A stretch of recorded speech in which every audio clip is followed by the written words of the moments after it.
I've heard people argue that the Old Testament laws have been abolished or that they no longer apply to Christians. They conveniently say this about the commandments they don't want to keep. However, there are a number of Old Testament laws that Christians do believe we should obey.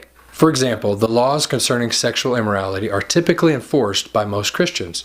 However, there's a growing number of Christians who now reject the laws concerning homosexuality. Homosexual proponents like to point out that Christians don't obey the food laws, and they indicate their hypocrisy for saying that homosexuality is an abomination, while they're eating unclean animals, which the Bible also calls an abomination.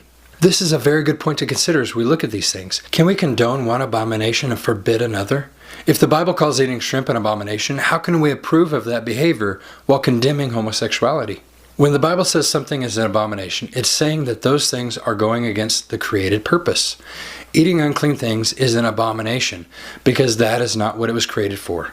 Likewise, homosexuality is an abomination because that is not what humans were created for. Did Yeshua really come to abolish God's commandments? Listen to what Yeshua said about thinking such things. Do not think that I came to abolish the law or the prophets. I did not come to abolish, but to make full. For assuredly I say to you, till heaven and earth pass away, one jot or one tittle will by no means pass from the law till all is complete. Whoever therefore breaks one of the least of these commandments and teaches men so shall be called least in the kingdom of heaven.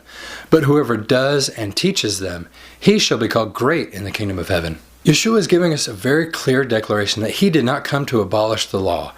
He also tells us that if we want to be great in the kingdom, that we must do and teach all of the commandments in the law. So we can't conclude that he abolished the food laws when he clearly said that he didn't.